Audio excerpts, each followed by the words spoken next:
Pero operation let me cut you there.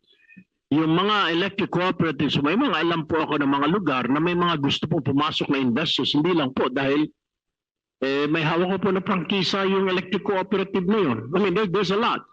I've spoken to several companies that they are very interested in joining and coming in. And fortunately, dahil may prangkisa, or the real talk, because pag-aari ng politiko, the cooperative, pag-aari ni governor, mayor, congressman, yun, that's real talk. Kaya, wala hong nangyayari. Kaya, pagtisa na lang natin, dahil kay Gob yan, kay mayor yan, yung ibang politiko, hindi pa nagbabayad ng kuryente. What in the world is that? Pumapasan, yung ibang mga consumer, sinasagot niya dahil wala yung kita, dahil si mayor, si governor, hindi nagbabayad, so yung pasan-pasan ng tao. Yun po yung masakit eh. Mr. Chair, No matter how, kagaya po nito, we're talking, say, 2% lang ang non-technical loss, etc.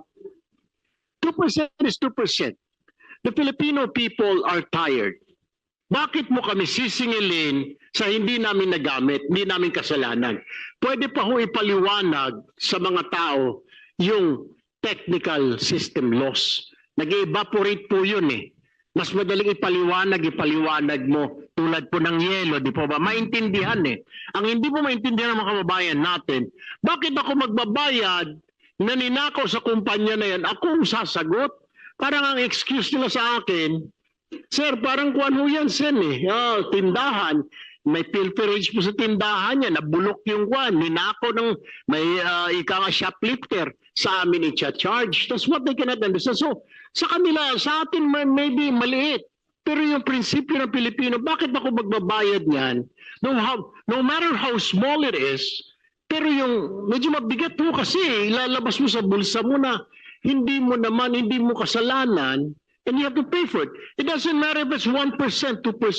Pero yung prinsipyo po ng ordinaryong mamayan na magbabayad siya na hindi naman niya kasalanan. Yun po yung masakit. That's my point. And what I'm driving at, nabanggit mo kanina na ito pong mga cooperative, walang kinikita, yung mga metering, etc. I hear you.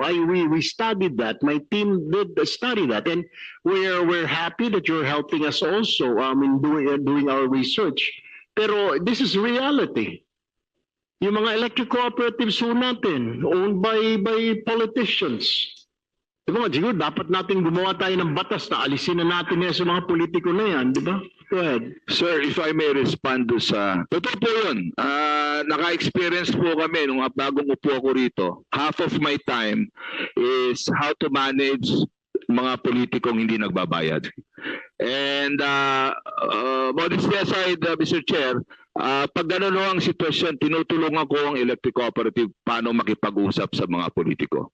And so far, palagay ko halos ilan-ilan na lang or wala na ho siguro dahil si administrator na ho ang nakikipag-usap sa kanila na ikamamatay ng kooperatiba pag di kayo nagbayad. And they responded positively. So yun naman po sa bagay sa politiko. Pag may rumahong maulit ang aking direktiba sa kanila, putulan ninyo.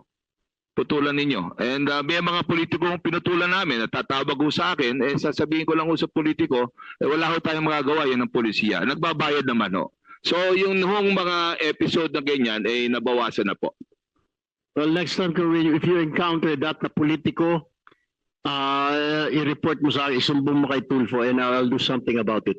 Thank you po, Mr. Chair. Before